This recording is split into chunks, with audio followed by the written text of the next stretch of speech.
Sweet.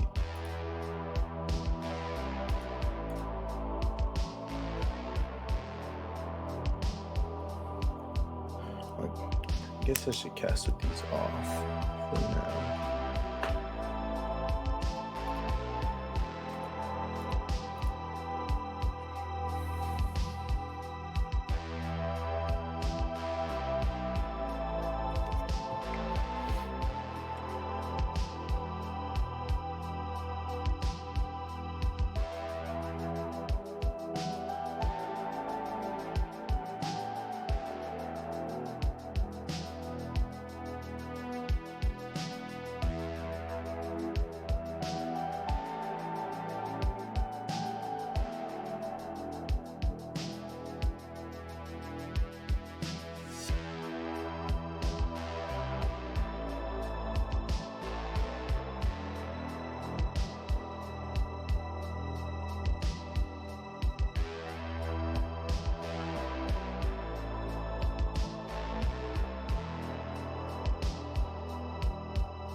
And hello, hey, what's up, guys? We're back with another stream. Sorry we're a little late. I got COVID testing earlier today because I might have been exposed. Didn't actually. Tested back negative, so that's pretty good. And yeah, we're going to be back with these goals games. So yesterday we had week 1 of the Yordle split and then week 2 of the Vastaya games, but now we're back with just the week 2 of the Yordle games. Introduce ourselves. I'm Retska Dragon, alongside with my co-caster this side. My bad. Is Hi, Images. Images, y'all. What's up? Good to see y'all again. So let's just go ahead and jump right into the games right here. So do you want to go ahead and introduce these teams to us? Yes, on the blue side, we have GSM, and on the red side, we have Last Minute Goons. But on the side of GSM, we have GSM Levi's in the top lane. We got Panther in the jungle. We got Seymour in the mid lane with Talon. We got Naked Beekeeper with Vayne in the bot lane, and Silver Spade 10 with Bard as the support.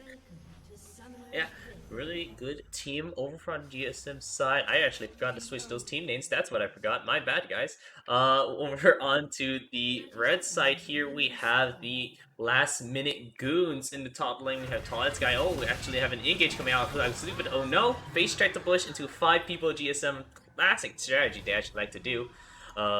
In this early game to do a little bit of invade, and most of the time it actually does work out for them. In this case, it got first blood over on the swag stupid. Yeah, and right now, especially, I mean, a little early, you always got to be a little wary of it, especially if you come out of the gates kind of slow like that. You got to be careful just in case they might push up in your bush right there. Yeah, definitely do have to be careful. Well, let me go ahead right back into the introductions. We have Paul Ed's guy in the top lane playing Silas. Pretty interesting pick. Haven't seen him too much recently, at least. But maybe the new items has changed that. Swag is stupid. We just saw got first blooded on playing Sejuani in the jungle. Zabina said it in the chat yesterday, so hopefully I got that one right. Playing the Pantheon in mid lane, pretty aggressive pick against the Talon, so I like that one.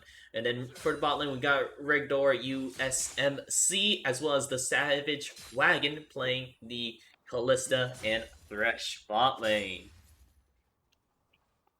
And looking at this, I mean, Silas is always the interesting pick up top, but I mean, honestly, nowadays, what's not up top?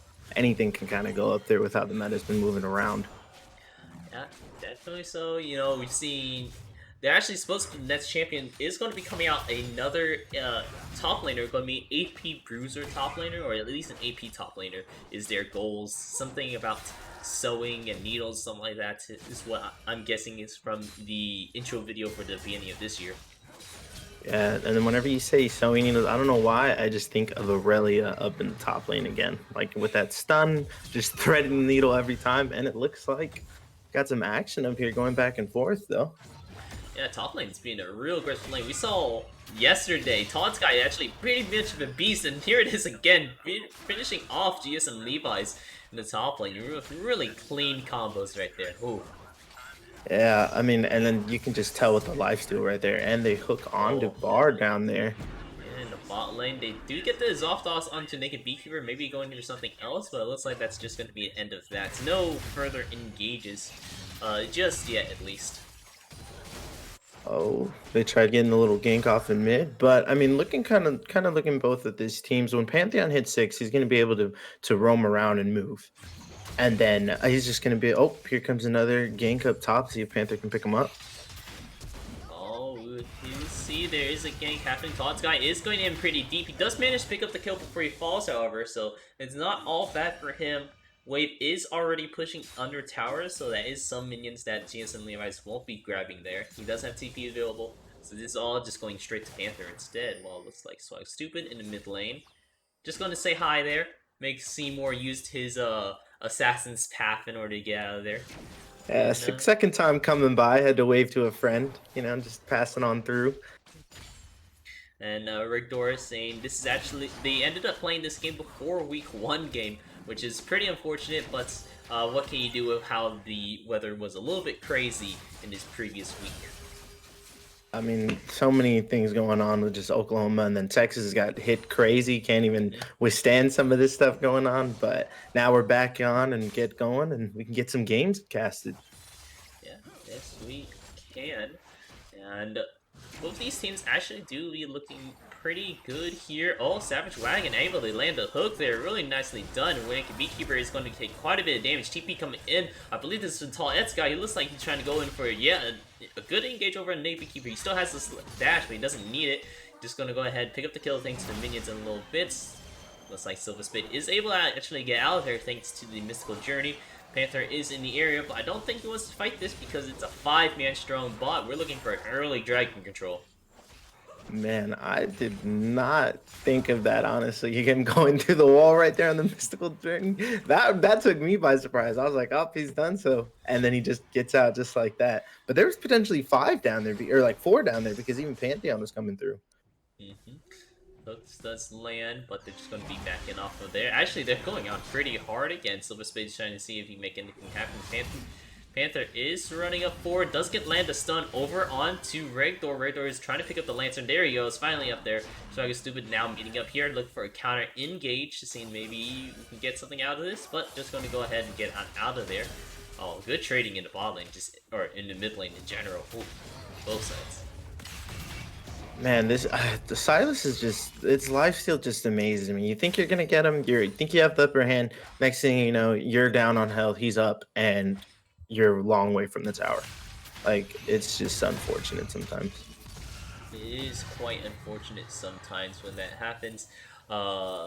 Just because, all that healing he has, like right there, just you do Just max able to W walk first. in and walk out like nothing happened.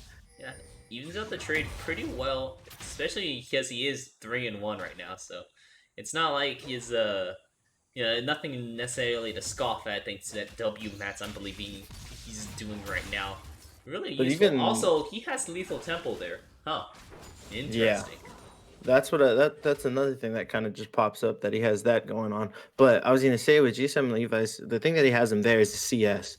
The reason he's able to keep it up and it not be such a stomp is that he's been able to keep over CS because Silas has been moving around the map a little bit more. And Mordekai's has just been chilling under tower trying to get his CS back up. So I mean, he's doing that very well in the 1v1, but Silas's like dueling ability is just crazy. Very much so. So if they are able to maybe stem some of this bleeding in the top lane, not let Taunt Sky really pop off, it would be pretty good for their team in general. Taunt Sky is still trying to land these chains, but unfortunately not connecting. He does get a trade-off over on Levi's, but ooh, going into the death realm now. Looks like we're going to see a double death realm. There it is, stealing a couple extra stats, so then he gets a little bit of health here. Does he have W? He does have the W, but is that enough in order to save him here? They're both pretty low, but it looks like GRLCS and Levi's is able to make it out on top, but he dies to the minions. No! No, such a fun time jumping from one shadow realm to the other, like back and forth. I was waiting for it whenever it was Silas's ult. I was like, well, once he hits 6, I was like, I guess we're just gonna be going back and forth, jumping through the realms. But yeah, unfortunately, nothing Tall Ed's guy could have handled right there. He did manage to go back with Blasting Rod, so he is quite more powerful than Levi's, who only has the Leeching Leer right now, which was recently nerfed. I'm pretty sure that the Leer was nerfed. I know that the Riftmaker as a whole was nerfed. Oh, Savage Wagon is going to be killed there. Good combos though by Seymour.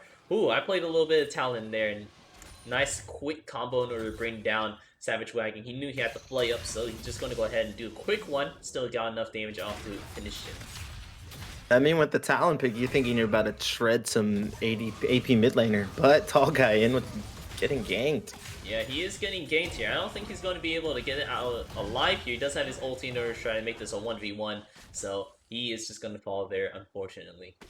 I guess he could have ultied Poppy and then came out of it. Like, took Poppies and sent him flying, but yeah, that could have been one way to get out. But I mean, at that point, he was already so deep, he might have just missed. So I guess smart on his part to save the ult so that he can move around and make something else happen on the map later on, too.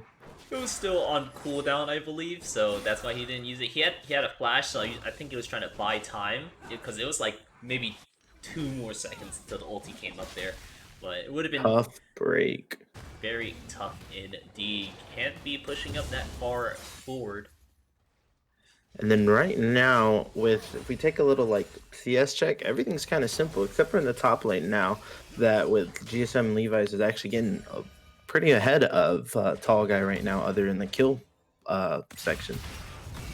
Yeah, but Levi's is doing a really good job of returning a lot of this dominance. Look at the damage that Tall Guy's just taking so much. He does heal up a little bit, but it's still a lot. While in the mid lane, we're having a little bit of engage going on. They're trying to maybe make a little bit of a, not necessarily a tower dive because they're fighting right outside of tower, but trying to make something happen here. But nothing coming out of it just yet. We do see Savage Wagon is also in the mid lane, maybe trying to make something happen here. Talon Guy still not, unfortunately, taking... I don't think he was intentionally trying to take a needful tempo, but it's also possible he is, and he's just big braining me and going to build like a wit's end something just to absolutely beat out Mordekaiser, but have not tested out on how that tech would work. I guess he's just trying to do speed over power at this one with it going around, just getting that extra little... Yep, oh, and here he goes, into the Shadow Realm they go. Yep, Shadow Realm indeed. Mordekaiser does have quite a bit of advantage here, but it looks like Rhaegar is going to be trying to get a good engage off Savage Dragon, use some flash and flight. Here comes the Glacial Prison, lockdown CC, Naked Beekeeper, there he goes. And now over onto Silver Spade, who's probably looking for another mystical journey. There it is.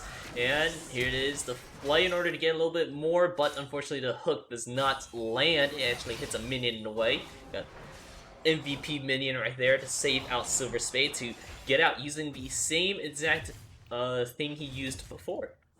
It's his minions knew the game plan this time. They were able to get in the way. It's all calculated for him to get out every single time. And then I don't know if you saw that the Callista, whenever he grabbed it to dodge the Bard Q, that was kind of clean in my opinion. Very clean.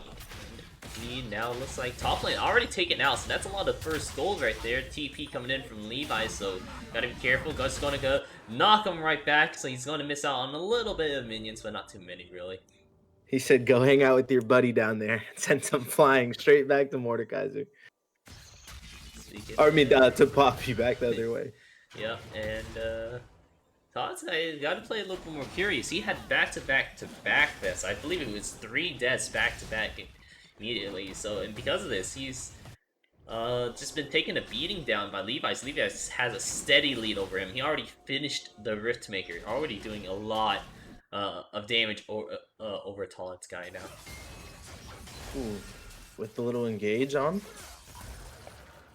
Just a little trade back and forth, some banter between some mates, you know, just normal mid lane shenanigans. Silver Spade here, kind of out in the other side jungle, warding up. Maybe looking for a little bit of something. Maybe trying to look for a pick here. While it looks like Zabina is doing quite a bit of damage over in this town. And then, ooh, a nice quick combo done by Seymour, forcing out the flash. He's going to use his E in order to try to stop a lot of the damage, but it looks like Naked Beekeeper is going to be picking up that kill there. They have already taken up the dragon, when did they take the dragon? Man, I really am not paying attention right there, man.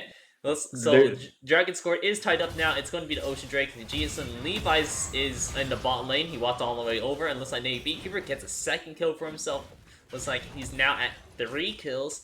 Look at that. He is finding his way into some leads without even needing to be in lane. To be honest, I don't even remember either of the Drakes. I don't know what happened. They just slipped it past us or something. Because I didn't even see it go on. But GSM is moving around the map very well and being able to catch these people out on when they're just pushed up a little bit or they force the issue the past couple times. Past 2 times have been able to do it, and now they're on the kill lead and the gold lead now, and it's shifted back over in their favor fully. Yeah, and so some pretty good. Like they're doing a really good job at that, picking up. Like you said, we saw Silver Spade doing some nice roaming around the map so he can help find kills. Naked Beekeeper following along because they realized they couldn't really do anything bot lane, and they got some nice kills out of there. It looks like Talon was able to finish his Dustblade now, so pretty nice item for him yet. While Seymour, or not Seymour, sorry, I just talked about Seymour. Zabina is still working towards that Eclipse. Oh man, the Savage Wagon making his ankle move. He's going for it. He's trying to go into the Savage Wagon because they're in the death realm now. Silver Spade is in the area to help out with maybe a little bit more, but it looks like Levi's got it down pat. Already picking up the kill over onto the Savage Wagon, and Exhaust burned there. Yeah, and then as Regdor UCO said, snuck the drink without the casters even knowing. Yeah, dude, it's that sneaky. Same as Enjarki. It's a sneaky Drake when even the casters are like, WTF. Yeah, more does what more does. 1v2, and once you get that little lead, I thought it was going to be a pretty weak more just by Silas taking over so early. But then he kept up with the CS, and now he's been able to pick up some kills, sitting at 4-3-3, sitting pretty. He is looking real nice right now. He has the Merc Treads here, which is a pretty good pickup because of how much CC you're seeing over on the other side. You see Todd's guy with his stun. Glacial Prison from Saga Stupid alongside of just the freezing passive that he has. Savage Wagon with the hooks as well. Seymour is looking a little bit caught out, but in fact it was Regdor that was caught out there. You gotta watch out, that is a Talon. He is terrifying. He said, call the ambulance, but not for me. Right off of that came and just blew him up. That's unlucky. While in the bot lane, looks like Paulette's guy is having some flashbacks. He's seeing a ganked him getting ganked once again, but in a different lane. He able to get the ulti, so then this tower dive isn't as bad as it could have been, but it's still not the greatest for him. He is looking quite weak himself just because he still is haven't completed the item yet, so he's not as strong as he could be, as well as the rune choice not having Conqueror is definitely putting the hurt onto him.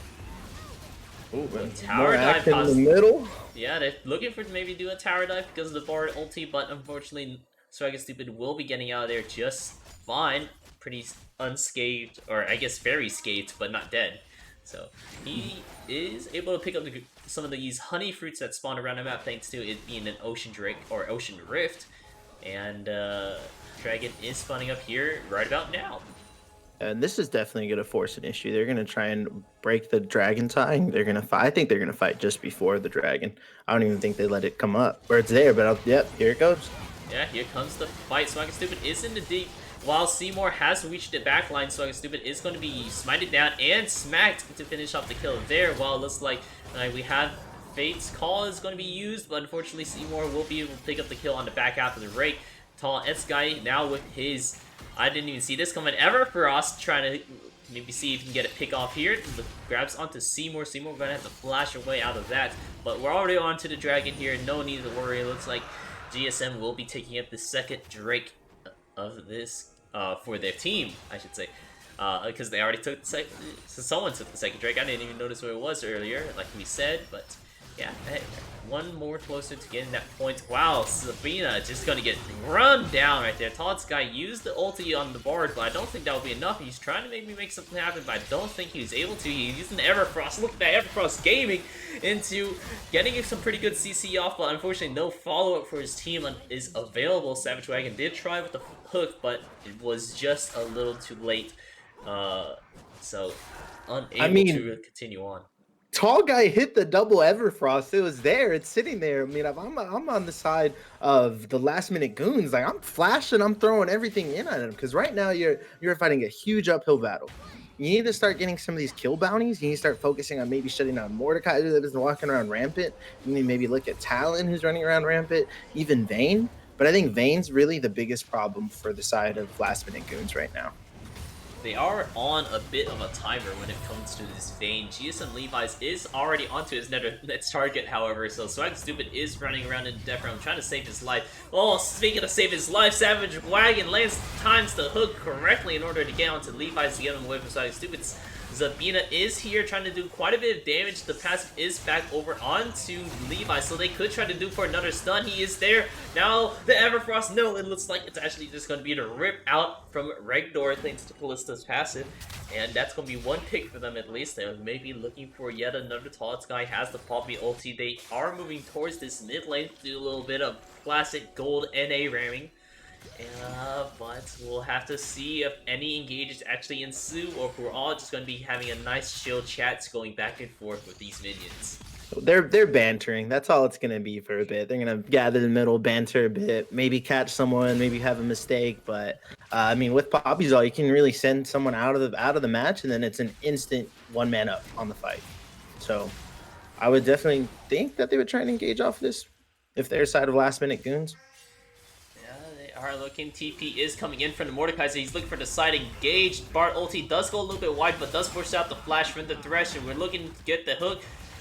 There's the hook, I mean. There it is. Over onto GS and Levi's. Maybe a follow-up coming up, and unfortunately not just yet. Stun does land on Swag Stupid, but they're under tower, and we don't feel like tower diving just yet. Here, Seymour is looking for a side flank, however.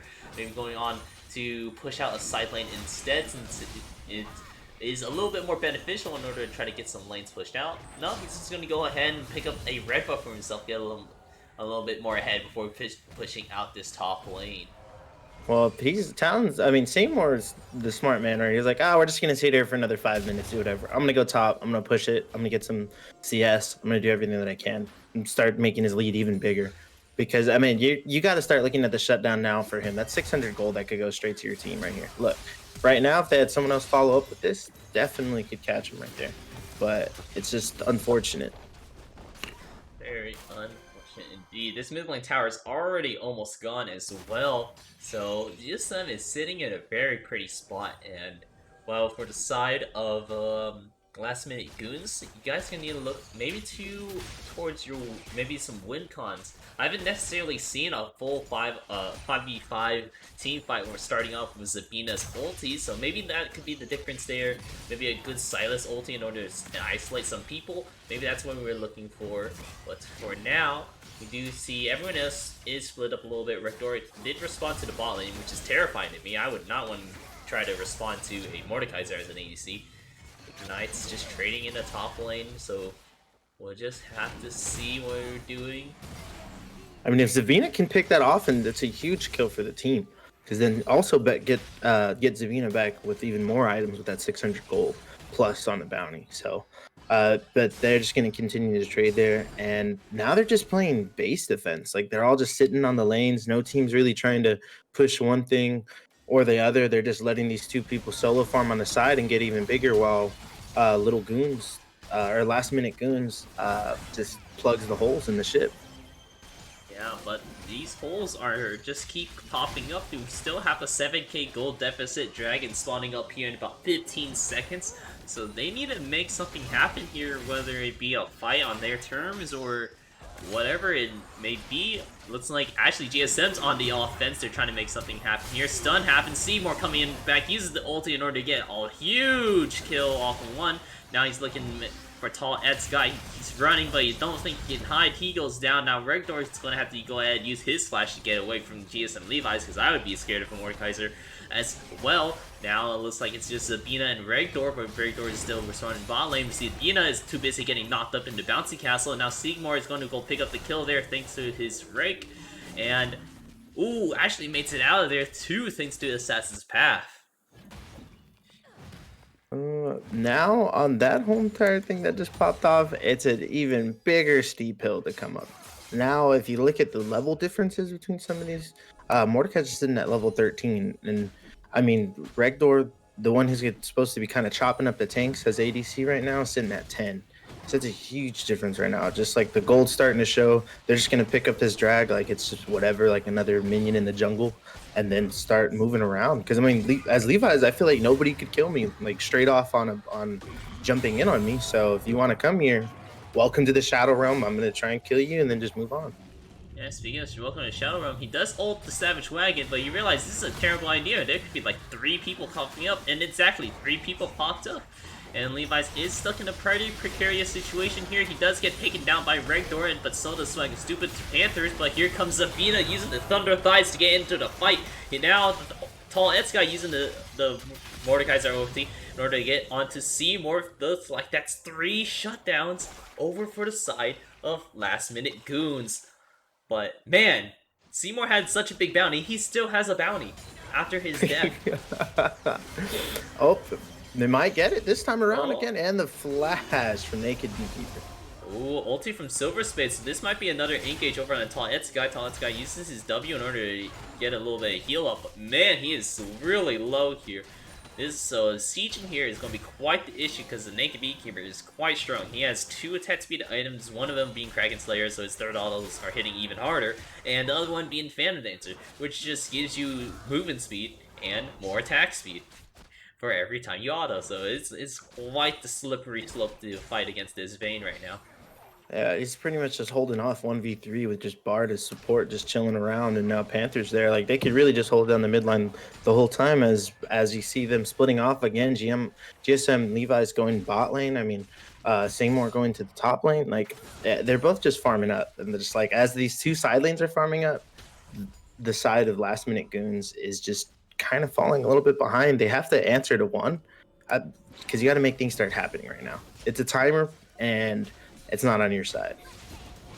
Not on your side, indeed. Panther is in a little bit of precarious situation. Good play, or not hook, onto Panthers in order to stop him from using the ulti. So that is 1 pick over onto Panthers. Here's Seymour. He got his ulti up, but he's stuck in Glacial Prison as well. He's still invisible, so he doesn't be able to see him. But still, oh, Savage Wagon with the hook in order to get onto Seymour. And Swag Stupid able to pick up a kill thanks to the, what does he have? Sunfire Escape, that's what it is. And Todd's guy looking to pursue further, but he's going to have to use his Zonios in order to not die here. He's going to dash, try to get onto Naked Beekeeper so he can get a heal off, but he can't do it now. Oh, there we go. He finally gets the heal off, but unfortunately, Naked Beekeeper is just too cracked. He managed to kill them all alongside of Levi's to help out, as well as Silver Spade. So really well done there, GSM.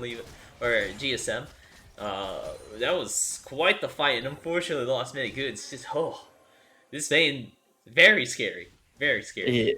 Yeah, it's whenever you see a Vayne locked in nowadays, like, I think when I see it, it's like, oh, this guy knows what he's doing, you know, with the pick. Even if it is, like, as I said, like, it's a flex pick. I mean, once you're kind of good with Vayne, in my opinion, it kind of just sticks around. You just get used to little mechanics. You start getting in the flow. You start feeling your power spikes with how many items you have. That Kraken Slayer was a great boost to her 3rd attack now, and it's just mega damage once you hit 3. So she's Naked Beekeeper is keeping great distances in these fights and has been able just to poke down everybody while everybody else has been peeling for him, especially with huge GSM Levi's in the front. Yeah, very, very scary. Vayne, just a little mini Gosu there. If you guys remember who Gosu is, I Yes, still think I sir. I still think he's the most cracked Vayne player, but that's the that's about it.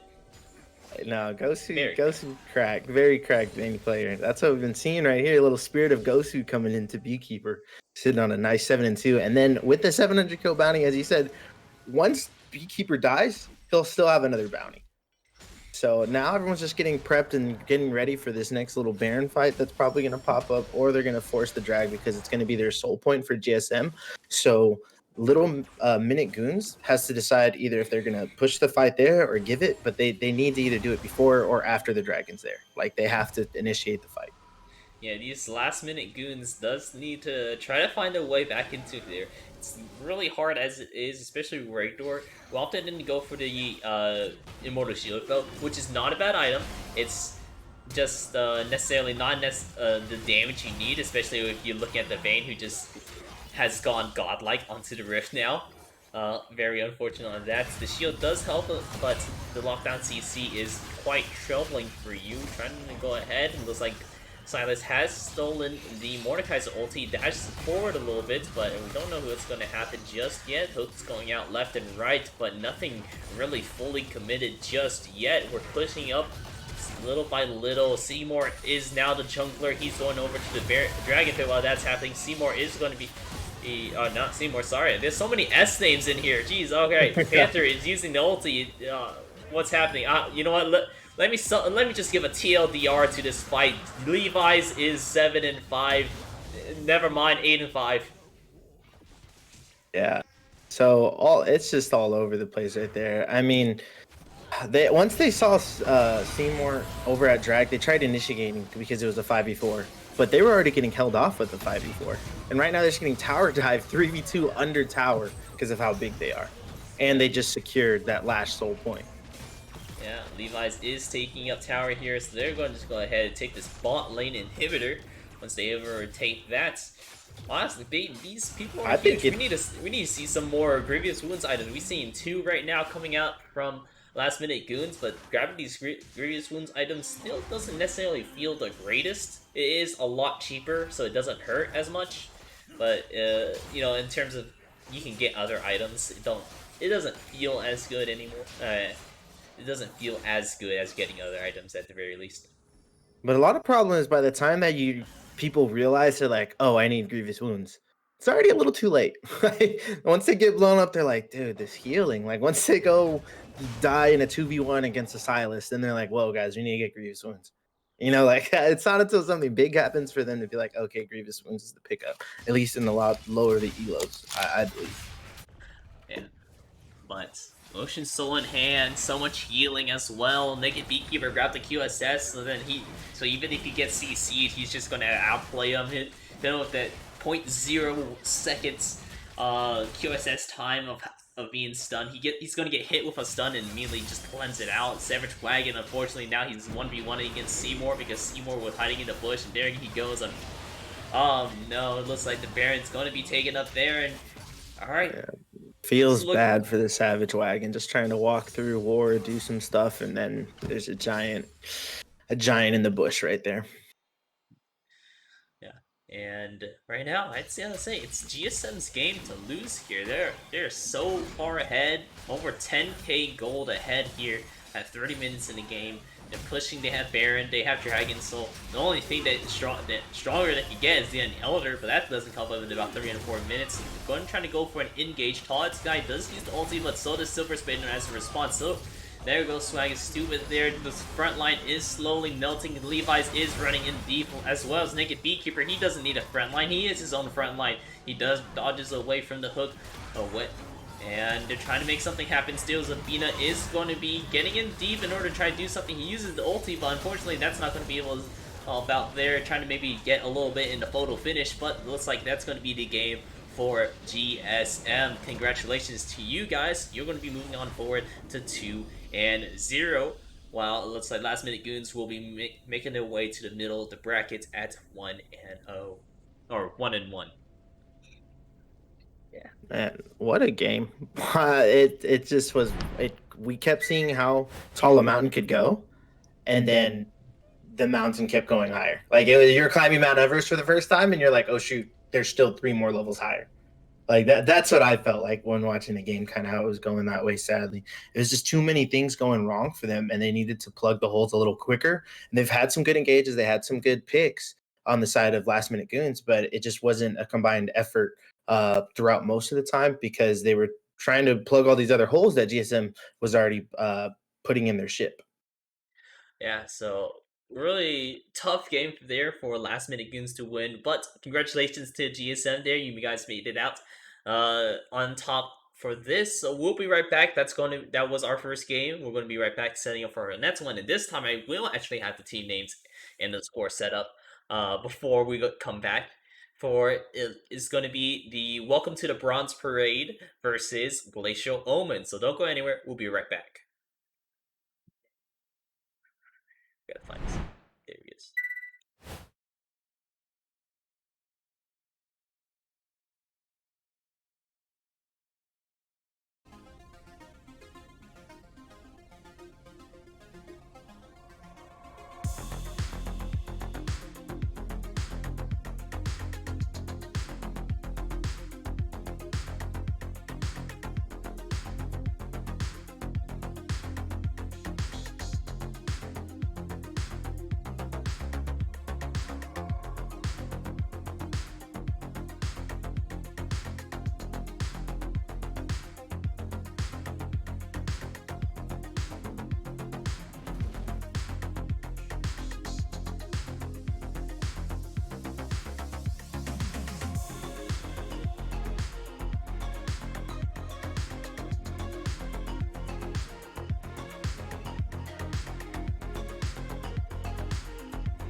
And we're back again. Hello.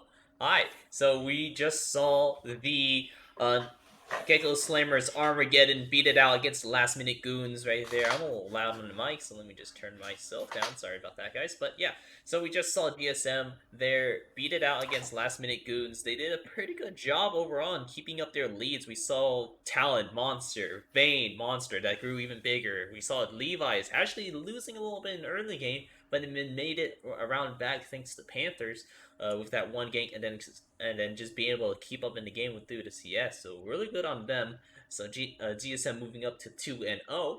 Now moving on to our next game here is going to be. Let me switch the scene so you guys can see the Welcome to the Bronze Parade on the blue side versus the Glacial Omen on the red. You want to go ahead and introduce this blue side to us? Yeah, and welcome to the Bronze Parade. We got Kid Win on Karma Top. I actually really like that. We got Gangplank Buys on J4 in the jungle. We got Toe Knuckles on the mid lane with Galio. We got Starfall with MF in the bot lane, and we got Narc with Leon in the bot lane. Yeah. Well, over on to the side of Glacial Omen. We saw them yesterday, and they're back once again. They won out their first win against. I already forgot the teams because I'm terrible at remembering, but they won out their first game and during week 1, and here it is for week 2. We have Ganja White Knight in the top lane playing the Gragas. We have Hidden Torture playing the Lilia in the mid jungle. In the mid lane, we have Ishan playing the Lucian, bringing out something pretty spicy. While in the bot lane, we have ADC Gap Too Big, as well as Haley's sidekick bringing out the Kaisa and Aloystar. I'm actually a big fan of these names this time around. I don't know, and I'm excited for Welcome to the Bronze Parade. I love the name. I love the name. Yeah, very creative name. I gotta say, pretty interesting. You know, you gotta like teams that put a little bit of creativity and a little bit of spice into their names. Like there's one diamond team called My Little PogChamp. Thought it was hilarious. That's the best. Like that's the fun thing about it. Whenever people can start making their team names, like I like playing. I played my first Clash this time around, and some of the team names are just hilarious. So that's always a fun little aspect because it's just something that we all can kind of joke about. Always, you know, just imagining an actual like not just the esports city, but like imagine seeing Worlds and you see the Welcome to the Bronze Parade coming in with Gangplank going for a gank over on the Ishan in the mid lane. Ooh. That's what I want to see. I want something like that. That's what I think of when I think of is it some of the Valorant team names are like that. I'm trying to think of which one. Built by Gamers is kind of funny. I think that Yeah, one's kind of funny. And then what is it? Is it which one's Ninjas in Pajamas? maybe. That's another team. Yes. I haven't really kept up too much there, but finding engaged in the ball lane, really early aggression there. Yeah, an ADC Gap Too Big is just pushing up a little bit. Still level 1 against Starfall. MF getting that big damage back and forth. We got a little engage from Ganja White Knight up here. And it's kind of just going back. Everyone's potting up in the bot lane. They had their little banter. But maybe Sidekick is going to think of something to come in there and make stuff shake up. Yeah, potentially. We do see Gangplank buys BTC over into the top lane area. Scuttle is spawning up here, but maybe he's looking for just a little bit more than just Scuttlecraft, possibly a Lilia that he's engaging on. Oh, and here comes him in the mid lane. Knuckles engaging on him back. Ishan backing up. But here comes Gangplank. Pie's about to get taken down, actually. Flashes in, picks him up real quick, and might be able to get the toe knuckle as they dive under. And gets him for the kill. Great attack. The fight started in the jungle just by the river with Lilia and then just came down all the way through, unfortunately. I don't know if he was trying to engage or if he was trying to escape. It looked a little bit more like he was trying to engage a little bit, but who knows? Yeah, I mean, Ishan was very low right there, but really good on Hidden Torture. We saw him last week with the Shaco, and he was doing quite a bit of work with all his clones and whatnot. Now with the Lilia, you're seeing he's doing pretty well out for himself as well. I mean, he picked up a kill right there and another one for Ishan as well. In that little bit engage before Gangplank buys BTC, he was able to actually reach Ishan and try to pick up that kill there. So really good job on Hidden Torture as well as Ishan for rotating or Hidden Torture for the rotates and Ishan just being able to survive there and not give up a kill.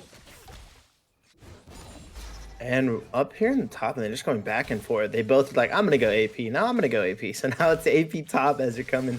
Like this is like you said, the new champ last game, and this is how it's going. Yeah, these are the new champs practically up there. Oh, and here comes the engage down, the knockoff from Haley. But then Gangplank comes in, misses up, catches him, and Haley's gonna get taken down. I gotta be honest, every time I hear the word game plank whenever we're doing this, whether it's me saying it or if you saying it, I just get so confused when I'm looking at the jargon who's making the plays. I'm just like, yeah, his name.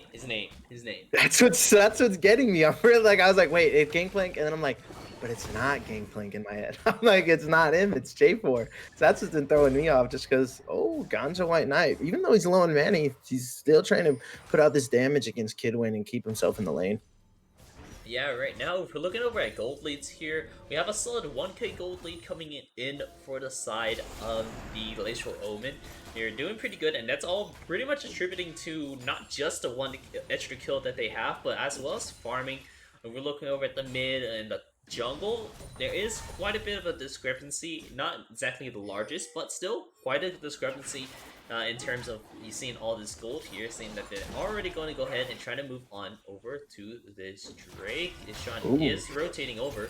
Oh, here comes the 2 teleports back down. Here comes the engage with Narc, getting the stun off. Hit knock up by Haley.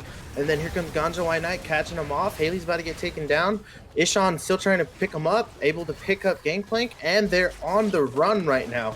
But you cannot run from the Lilia. Well, I guess you can if you're Karma. But here he comes in with the flash from Starfall coming up, and I think Starfall's going to get ran over right now. Oh, to make it out! Oh, the barrel, the no-look pass, shots. And then Kidwin coming in still, just trying to poke him out. But this is going to be a drag for the side of Grey Soul. Yeah, and as King Zealot says in the chat, just say J4. I promise you, if we start saying J4, I'm going to say Gank 4 or Plank J, or J Plank.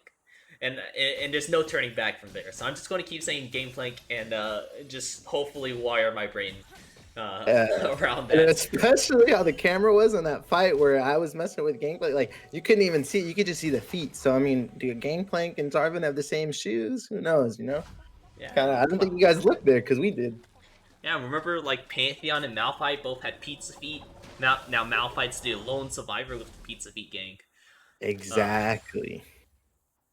Now. And hey, this is what I'm saying. Well, on the side of Welcome to the Bronze Parade, their team comp is definitely Wamu combo, catch you out, you're gonna get blown up. That's what's gonna be happening. They have the classic J4 Galio, and then adding in the Misfortune in order to really make that combo just hurt so much, as well as the double support having Karma up there, already building probably an Imperial Mandate. I don't see a reason why to buy Moonstone Renewer, but I mean, you could always buy Moonstone Renewer because the item's still nuts, regardless. Let's see. Hey, Moonstone and Stealth Flash. Yeah, Hidden Torture coming with the sleep, though. About to hit him with it. Let's see if the flash by Ganja White Knight throws him back with the ult. Unfortunate Kidwin will not be able to make it out of this. Oh, with a little help from that, but still not. Both low in mana, about to get out. Unfortunate and on that. Hidden Torture just going to grab this Honey Fruit Prod, but really good gank over the Hidden Torture. He's making his ways around the map. He has 4 out of 5 kill participation. That's a solid 80% kill participation coming out of Hidden Torture. I believe the only solo kill there done so far was Haley back in the bot lane over in those engages. So right now, Glacial Omen's doing quite the work in order to really make a lot of this stuff happen here. They are rotating pretty well as a team and already at a almost 3k gold lead, which is essentially right now they have like a Grievous Wounds item, so pretty good overall for Reckless. And with all that extra gold, it looks like Hidden Torture was actually able to buy the Moonstone Renewer already, so these gates are actually going to be pretty potent because of how much healing you can do for your teammate. You make sure at the very least your teammates will not die. Now, look at like you said Moonstone, right? Yes. But who in the game has a Moonstone now? It's on the Lilia. Yep. And the Moonstone is, I mean, Moonstone's always valid. Just this meta. Why not? I mean, you're up 2 kills. Let's go for it, you know? I haven't seen many Lilias go the Moonstone first, so. Yeah, I mean, it's less of a damage build what you're doing. It's more so like, the idea behind Moonstone is that you're doing a lot of constant damage to really get procs off your Moonstone. So your passive procs your Moonstone. I've seen, I mean, Irons did it a bunch because he would auto attack so often, and generally it's just really nice to really complement his supporting build. But overall, Lilia, again, pretty interesting build, but I can see the logic behind the madness. And I mean, you have double carries, so it's not like you need additional damage anyways. Oh, here comes a little engage. Gangplank trying to come down and get him. Hey, Dan, the ult comes Ooh. in. ADC gap too big, gets out of it though. Haley's still trying to catch up a bit, and ADC gap too big. They were gonna start closing down on him, pushes off the Gangplank, and Oh. kill. And just like how I said, pushes off the Gangplank. It means pushes off the J4, who is Gangplank. Yeah. Or vice versa, one of the two. Anyways, we're going to continue on with his bot lane, trying to grab a couple turret planes. Nice guy. Gangplank going to drop that Demacian standard. I don't know why it's called standard. I guess that's what you call flags. But yeah, just going to drop that off so you get a little bit extra attack speed to take down already 2 turret plates, looking to maybe grab a third one. And if they're uh, actually unable to pick up a Herald here, because it looks like Hidden Torch already grabbed that. Speaking of already grabbed that, he's in the top lane trying to go for a gank. Oh my gosh, and I got mesmerized by it, but here comes Hidden Torture right there. Kidwin about to get picked up. I got mesmerized by the sleep in my head. I was saying everything, but I was just looking at it. But here comes the Herald coming down. And IRL sleep. it's just unfortunate from Kidwin. Like, it's just getting pummeled up there by this Hidden Torture playing Lilia very well this game. A very good engages, landing sleep every time when they can. And, I mean, once you land the sleep, it's kind of hard to get out of it. Just call Gameplank buys BTC Bitcoin. You know what? I'll get behind that one. I'll get behind that one. But in the top lane, you're going to drop the Herald there, so they're going to get a nice couple platings, about 3 platings there. I would have liked them to start pushing and then drop the Herald in order to maybe secure a couple more platings, though. Here comes the Galio ulti, though. Yep, and then gets to engage and the taunt, and he's just gonna be sitting there. Haley might make it out because Alistar's a little tanky, but MF's gonna hit him with that last shot, and there goes that. But now they're gonna go for drag and start gonna pick that up, and the other side will not be able to touch them right now. Yeah, Bitcoin and team is already over onto this Ocean Drake. That's the second Drake down, and it looks like we are going to be on the Cloud Rift this game. Means faster ultis as well as getting extra movement speed, which, you know, Miss Fortune doesn't necessarily love the extra movement speed after she hits her ulti, but, you know, for the rest of her team, I'm sure they love it. You know, Kid Win using the mantra, just getting a burst of movement speed. Kid, you know, Bitcoin maybe not so much because he's stuck in the Cataclysm. Toe Knuckle not so much because he's channeling, and Dark, I mean, Solar Flare is pretty nice, getting extra movement speed in order to land the Zenith Blade to follow up with that. So it's not too bad on either side. Plus, I mean, CDR reduction for your ulti is always a benefit. Yeah, and I mean, with that, I think the side of Welcome to Bronze Blade with the Wombo combo will definitely get at least the cooldown factor of that for them. Will help them out. Here comes White Ganja coming around, trying to put some moves on him. Hits the little stun, still going, and it's just a little bit of banter, and then they back off. You know, I really do like this Gragas pickup that Glacial Omen has decided, because depending on how draft works, or worked for them, if they saw that Gangplank by that Bitcoin decided to pick up the J4 there. Oh, here comes the engage by Gangplank buys Bitcoin, jumps in on him, and ADC Gap will be able to make it out of there, but Haley's sidekick is just getting pretty much picked on right now, literally, by them. I mean, he's saving the ADC. That's the smart play, and that's what you got to do in the tough life of the support. But here comes Kid Win getting dived on, and the teleport coming up top. Ooh. Flashes back to dodge Hidden's Torture, and Hidden Torture might be in trouble right here. Oh, that's a good 150 shutdown, and the flash. Oh, and the Galio just can't make it happen. Here comes the teleport from Ishan, but then he gets taunted to protect Kid Win, and they just make it out with one thing after another. Don't tell me they go for the dive.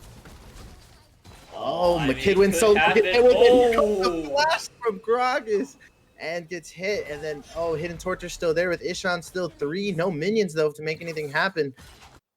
They're already making out a win, but if they keep pressuring, it might be another big win for them. But yeah, here comes the minion wave. It might seems that all 3 of them are still up there.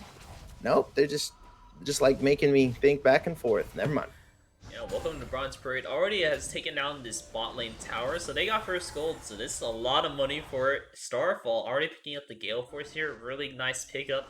They're going to be doing a bit of extra damage, getting that extra little movement speed that you already get with your strut, plus having that extra little execute factor onto whenever you activate Gale Force is very, very nice. So we have to see how this game goes on further, see if they can maybe push out some of these leads, because they have a pretty decent bot lane, but in other lanes it is a little bit of lacking or lackluster. Looks like Kidwin did also opt in for the Moonstone Renewer.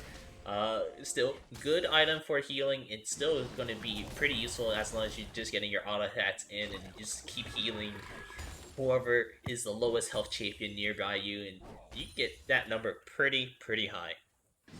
And Hidden Torture was able to make it out of that after everything going back, so close to dying, so close to the shutdown. Just was not able to pick it up in that last fight. But seems to be 3 up there surrounding this Ganja White Knight. Tries to bait him in, but not enough. And then Narc backs off. Oh, here comes ADC Gap too big on the engage. Here goes Kidwin's taking chunks right now. Hidden Torture misses it. Oh, but can hit the sleep. ADC Gap too big will probably finish it off. Then kills go off to him. Yeah, kills will go off over to ADC Gap too big, and now since they have a little bit more of this bot lane, mid lane control, they are probably going to try to keep it up, put down some wards, look for maybe get a little tower pushing on before they go ahead and pick up this dragon here. No resets really for the side of Glacial Omen, but let's see if they actually need it here. The only one who really needs it is ADC Gap, seeing that they're sitting at 1500 gold. That's a BF sword if you wanted to go buy one. Just place down your control ward, you get a full BF sword, and you make it in time for the dragon if you that comes right off cooldown. But no worries, he's just gonna go ahead and take down this tower and come back with a nice full item rather than just buying like a BF sword equivalent. Yeah, and up in the top lane, Toe Knuckles and Ganja are just belly bumping each other back and forth, trying to see who can hit a little harder from their stomach. And I don't know who would win this. I'm not sure. I feel like a statue would beat, you know, a drunk fat man, but I've also never fought a drunk fat man myself, so who knows? Hey, if he's got a keg like that, he's not feeling any damage. I can promise you that. I'll take your word on that. Dragon has spawned up here. No one's over at the objective, so it's just going to be sitting there just a little bit. I didn't necessarily finish my point a little bit earlier, but I do like the Gragas pickup here because we knew that Bitcoin was going to pick up the J4 as their champion of choice for the jungle. Gragas is really good in order to stop some of his engages because he uses that belly bump in order to stop the flag and drag to stop some of his combos. Here comes the teleport down. Haley going in. Flash is back behind him. Gangplank buys Bitcoin, getting kind of phased off. Narc stuns the Alistar. Here comes the engage right there. Again, knocked up, dead. And here comes Hidden Torture, about to get blown up next. And Ganja White Knight, next one in line. But Big Win Kid Win is about to get blown up by ADC Gap too big. Will the gap be too big? Haley gets the knock up on both of them. And they're disengaging. Will Haley make it out? Knocks off one. ADC Gap too big wants to help, but can't get in there. And with the no luck pass, picks them up, and there will be a drag for them. And ADC Gap pushes. Hey, if you're looking over at Starfall, you see no mana to be seen at all during that entire fight. I bet that the Starfall wanted to use an ulti whenever they saw the chain CC coming in at all points of that fight, but unfortunately not enough mana to actually really really pull the trigger onto the bullet time. But regardless of that fact, they were still able to pull out a lot from there, almost evening out the gold lead. Only a 600 deficit, which is pretty negligible, is equaling to about what's 600 gold. Is the crystalline bracer still in the game? I don't even remember that. I don't think it's. At the very least, it's going to be like a ruby crystal worth of stat, because I can't think of anything else that would be closer. I guess 2 daggers maybe, but other than that, it is still closing out the gold lead here. It used to be 1,000, used to be a little bit bigger than 1,000, but now closing it down to about 600 gold. It means that they're doing quite well for themselves here. Oh, and here comes Ganja, belly bumping and bouncing. That's it. That's what he calls the belly bump and bounce. But there's 4 people moving up right now, trying to see if they can maybe pick someone off. I guess they're going to push top while Starfall sits there because they have 2 down. Oh, and here comes Gangplank buys Bitcoin, goes in with the engage. Ishan is most likely dead here. with both of them just there. You can't escape a Galio or a J4 when they both get on top of you. Not yet. Once we see the APM really pop out at Inshon when he picks up like the Essence River, maybe in the Voice Quick Blades, the IE, and then he's just going to be dashing like there's no tomorrow here. Oh, and here comes Narc. Might be a little caught up. Kidwin with the slows him down a bit. Starfall getting there, trying to say, hey, back off, we're here. And now they're starting to move up and get some vision around here because Drag might be popping up. I mean, Baron might be popping up soon. Baron is popping up here, but I don't think either team really wants to go for an early Baron push. Both ADCs are really strong on either side, so they could potentially go for it. But that is still a really risky play, and they don't have Ishan, sorry, Glacial Omen doesn't have Ishan with them right now, and they do need their other source of pretty big damage. They are lacking a little bit in the AP department. They have a little bit of AP spurted around their comp, but they don't necessarily have a dedicated AP champion. Kaisa will do like a good 33% total damage coming out of her. Is like 33% or so, maybe even just 25. But still, Smart move for Gangplank to escape that Ganja White Knight right there to throw his staff over and bounce. bounce indeed. Now we're doing a little bit of classic gold A and A ramming. Just Hey, staying it's the around the mid lane. scuffle. They're all doing the cha-cha slide together down in the mid lane. True, going down back and forth, seeing like, hey, I can touch your tower. Maybe just one all attack. It's not even one all attack. We're just clearing the minions before it even reaches. It's on our side of the ball. They're just playing a little bit of game of volleyball. You know, the ball's in one court and then you bounce it on over, and the ball's in the other court. You bounce it on over. And this is literally going to be passing back and forth because Hidden Torch is just going to keep throwing it every time it's up just to try and hit someone, bowl here and there, trying to see what can happen. Yeah, but I do like the play that the Welcome to the Bronze Parade is doing right now. They are dispersing a little bit, which means that they are able to pick up a little bit more farm in the other lanes. We saw Starfall in the bot lane picking up Krugs. We see now Toe Knuckles is over in the top lane picking up some farm, and Bitcoin over into the jungle picking up maybe a camp or two, picking up his blue buff and whatnot. So they're not going to be losing on all the EXP around the map like Glacial Omen was, but Glacial Omen now also dispersing a little bit and trying to make sure they're farming up as well. Yeah, and then I mean I think they're really just waiting for ADC gap too big to get online fully.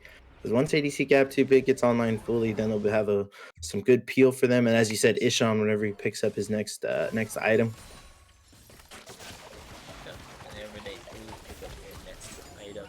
So let's see, maybe something happened here. They do still want to try to make something happen here because it's just a little bit of game of pushing, pull and push.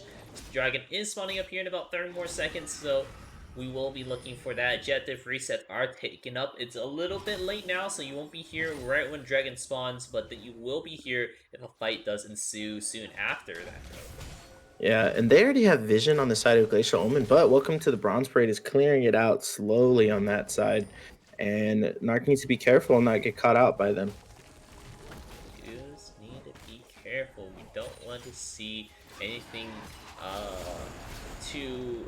and no trigger pull, at least as quickly as possible. They are here. The boards are being placed down so they can get a little bit more of this vision control. TP coming down for Kid wins. So they are looking to fight here. I think this is perfect for them side. Oh, here comes the ult coming down to Leona, but the double knockup from Haley kicks him back out. They're still asleep on the backside. Galio is ulting in the middle. Hidden Torch about to get blown up. Narc a little low. Isham there with the knockup again from Galio on that side. Pick up another kill. Isham flashing back out of it. Starfall and Tonoko might be in trouble. If Tonoko taunts, might be able to pull him off and Starfall can pick him up. There we go. And then, picks up and Starfall not be able to. Oh, and Starfall was able to pick up the kill on the ADC gap too big, but was just fell at the end of it. Just fell at the end of it. It does look like still to be the dragon over onto the side of Glacial Omen. Ishan is healthy just enough, especially with Ganja being able to tank it up for him. And so still overall one fight, but not too bad at either because Starfall was able to pick up the bounty over onto ADC Gap. ADC Gap was doing a lot of work in that fight using the killer instincts in order to reposition really well, pick up a couple more kills. But unfortunately, falling down to Starfall there means bounty's down and gold gap is going to be not as big as you would like them to be. It's still like 1.8k, which is still good, but that is now moved over to like a BF sword worth of an item rather than like. Man, I'm just trying to think of item equivalents at this point. I need to look at. I just need to start staring at the item shops now. I just compare everything to pots. Pots earn 50. So that's like Oh that's like no, that's like 500 pots, you know? yo, that's 500 pots, and each of those pots gives you 150 health. That's so much sustain.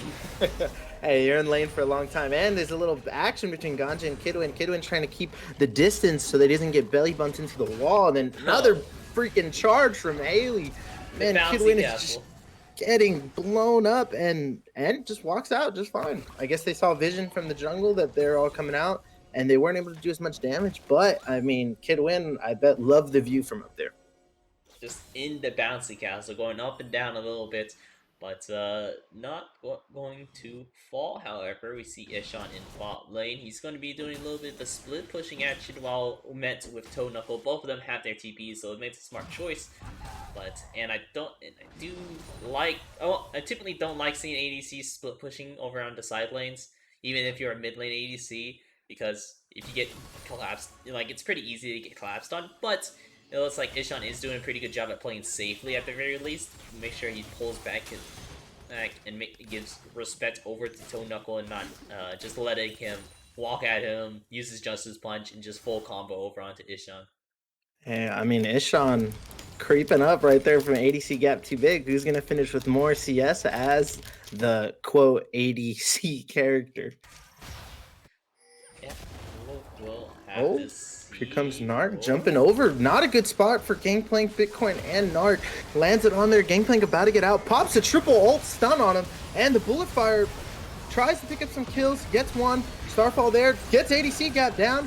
And here comes Galio flying in with just an easy pickup there. And Ishan and Ganja White Knight are going to be chased down. But Karma's like, hey, let's get him. Let's pick it up. But this might be a Baron for them, at least to start. And Ganja is still up with Ishan. yeah, this is most likely going to be the Baron for the Welcome to the Bronze Parade. I mean, they have the jungler advantage to smite it out. As long as Bitcoin doesn't miss this smite, he will be just fine. Naturally, securing this Baron means that they will able to maybe start making back some of these gold differences. They already shrunk down to about 800 gold, so 1,000 gold gained net for over to the Welcome to the Bronze Parade. But this will maybe seal the deal and give them maybe be the start of a lead for them for the Welcome to the Bronze Parade. They're taking their bats now, going ahead buy some of their items so they can get a little bit stronger, and then maybe look for a siege down a lane, maybe doing a little bit of split pushing. You don't necessarily have to team great for split pushing. Really the only one that is able to split push, I would say, is Toe Knuckle, while Kidwin does have some maneuverability, just not a little really split pushing prowess. Yeah, and right after that fight, I mean, both Ganja tried to make something happen, but then as you saw, Tonoko pushed him off of it. But during that time, Ishan was able to push mid and pick up bottom scuttle for just to have on area of the map and push other lanes once that happened. So it didn't end up too bad after that fight. And this game can still be anybody's. And that's what I like about this. It's going back and forth. The gold's not too big. Who knows what's going to happen?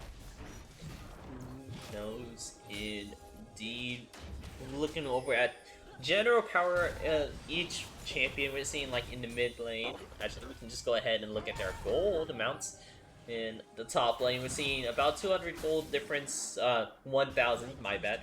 Uh, just 1,000 gold difference in the top lane, just about. In the jungle, we're seeing about a 1,000 gold difference, but in favor of the Women Bronze Parade, so it kind of cancels out there. In the mid lane, we're seeing about a 1,000 gold difference in favor of Ishan, but that's just because he's farming up so well.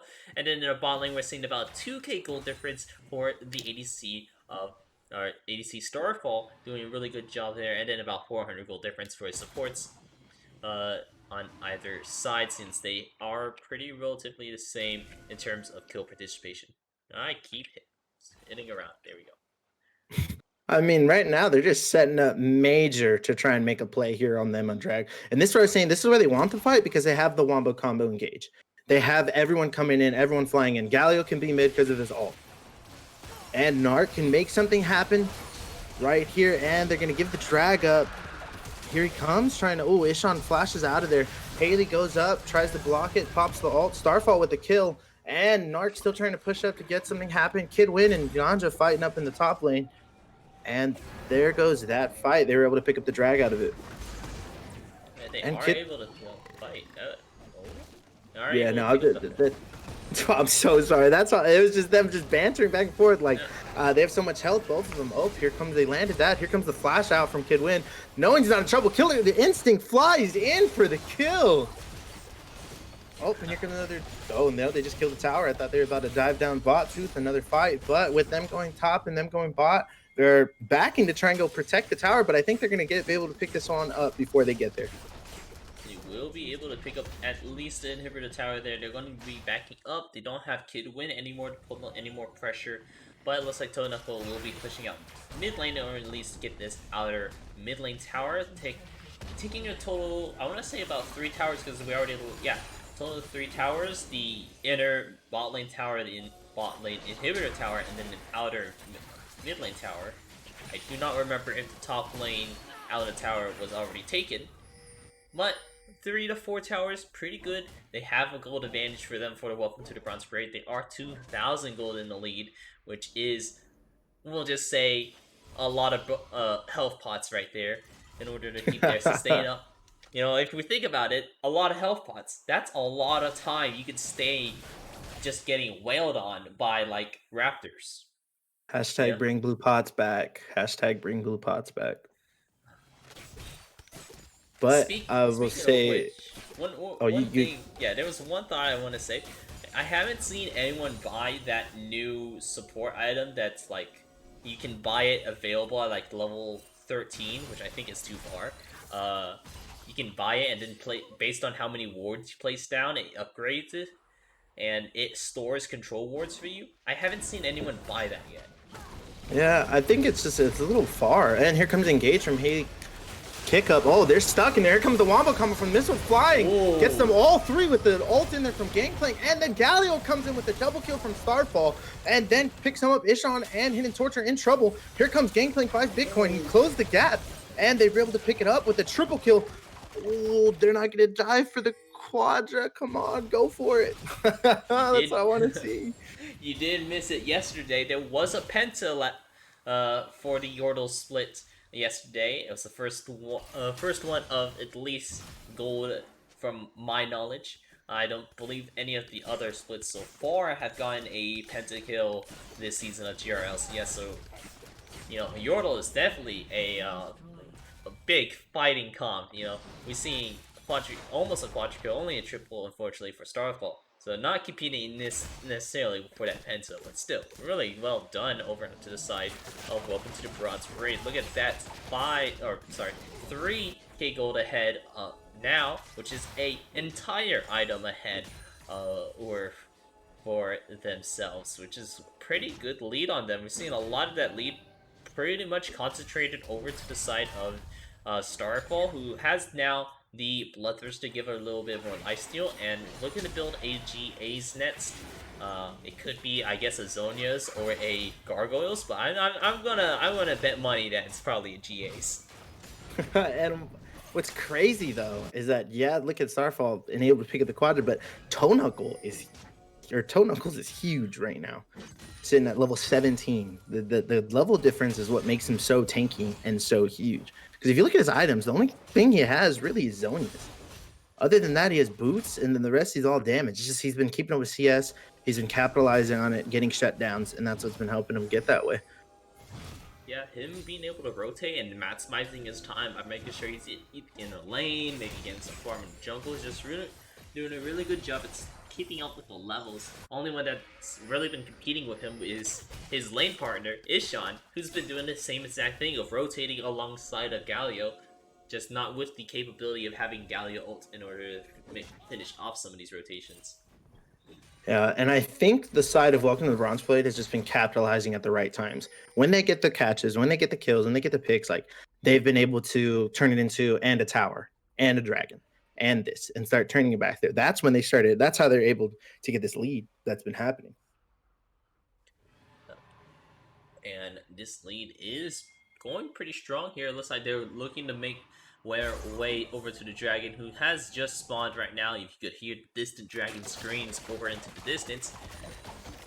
But yeah, looks like they're moving away to the dragon. Deny this dragon soul. Already almost done with it. It is done. Now we're tied up for dragon soul contention. While over onto the side of Glacial Omen, they've been. Oh, here comes the flash, here comes the ult, the kid win, and then the flash from ADC got too big, but Narc coming in fully. Here comes the missile fire and could have killed him.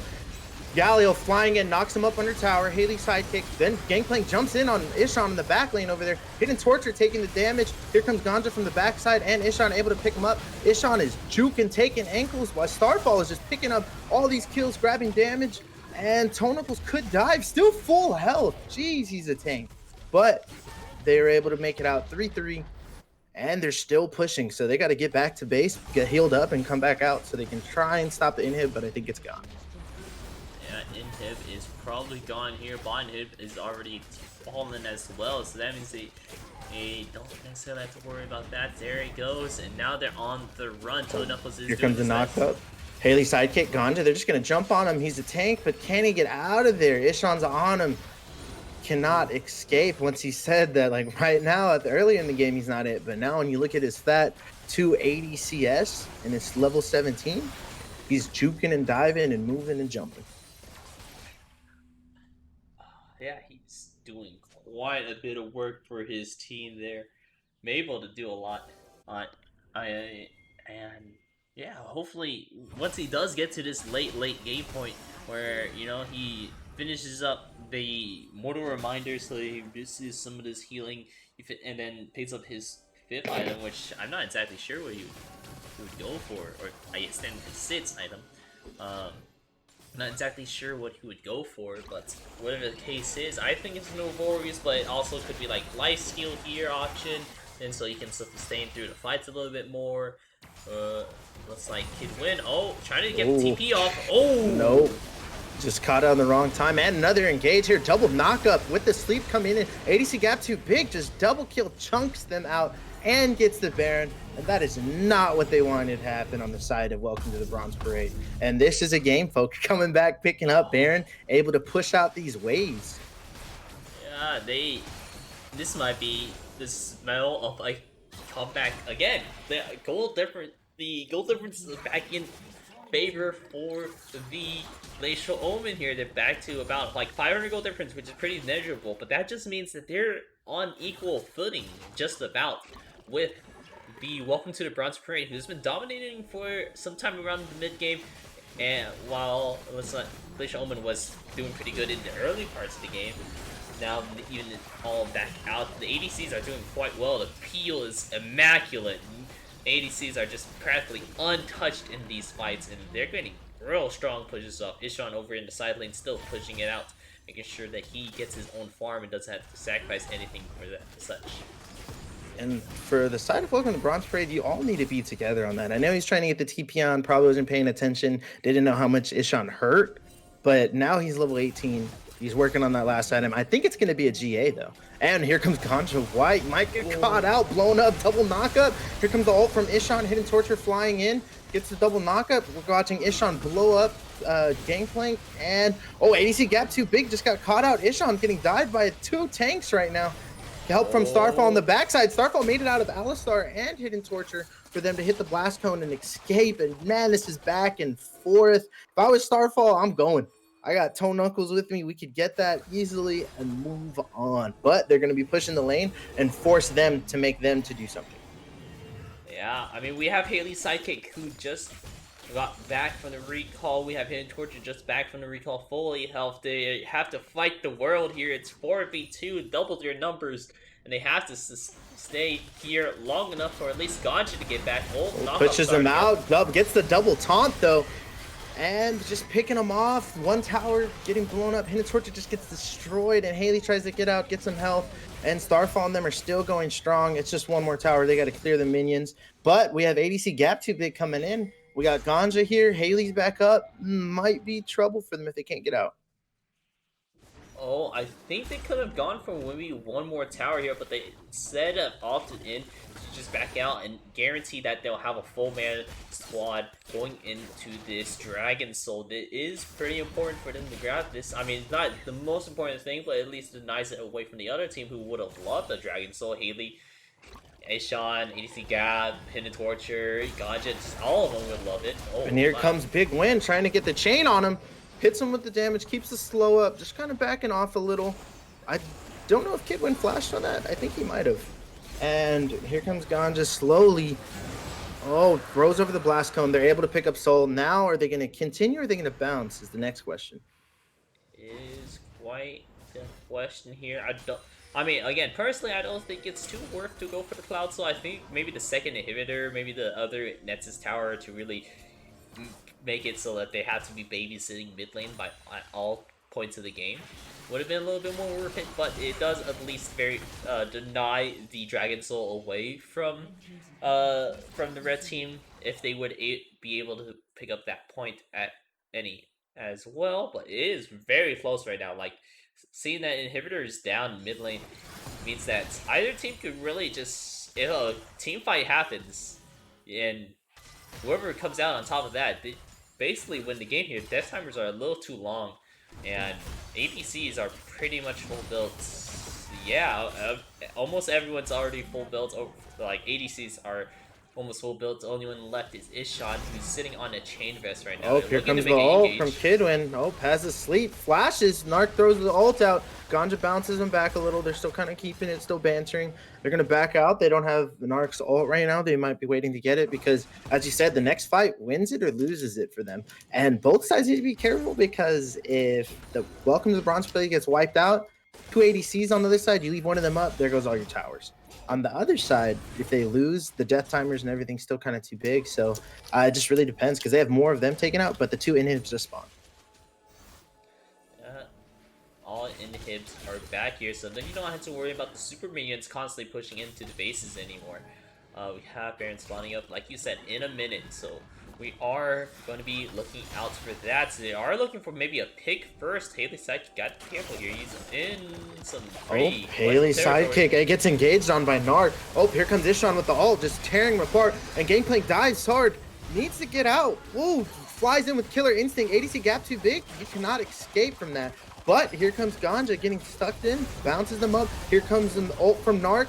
Able to pick up Ganja on that one, and it's right here. Oh, Narc on Ishan, but the team's not with him over here because they're dealing with Haley Sidekick knocking him up. The GA pops, Ishan kills Narc, and can Starfall make it out?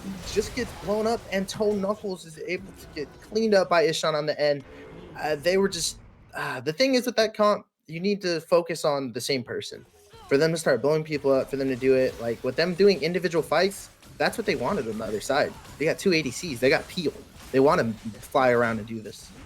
Yeah, this was a little bit of a disorganized fight for Welcome to the Bronze Parade. At the end, they still wanted to do their full combo of the, of being able to lock them down, but we couldn't necessarily get into the backline there, and so unfortunately, it does not look like Welcome to the Bronze Parade is able to win it out there, but fortunately for Glacial Omen, they're going to be moving on to 2-0, able to scrap out against that win and all that team fight there. They were able to really capitalize on a lot of that chaos, a lot of structure that was broken down from the fighting there, since didn't have to worry about the wombo combos anymore, and we knew Ishon does tons of damage, EDCF does tons of damage. They got to pick off over the Gangplank, so that's some of the peel that they don't have to worry about anymore, and it just made it a lot easier to go straight onto Starfall and pick up those kills as well. So congratulations to Graceful Omen, and better luck next time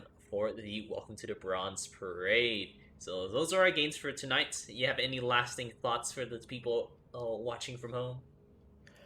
Just know that if you like some good games and you want to just see it every weekend, keep on coming by. Whenever we're on, you'll see some great games being played, just like this one, back and forth until the very end. And no, just until can't wait to see you guys next time. Yeah, so I've been Let's Go Dragon. He's been Images. Yeah, I'm pointing in the right direction. Uh, just one more thought. Stream schedule is a little bit different this week. We do have our regular plat for Darken. Pretty sure it's Darken first. Coming up tomorrow. And then after that, we actually have the Psycho specials, the little intermission where he's going to be talking about all of his leaderboards because he's busy on Wednesday. It's his wife's birthday, so do what you will with that information. Um, and then we're going right back into with the plat with the rest of plat on Wednesday, and then finishing up diamond on Thursday and Friday. So pretty much about the same schedule. We're just switching up those two spots, and then we'll be moving on over to week 3. But so far, that's been gold for week 2. I've been Red Skull Dragon once again. He's been Images, and we'll be signing off. See you later.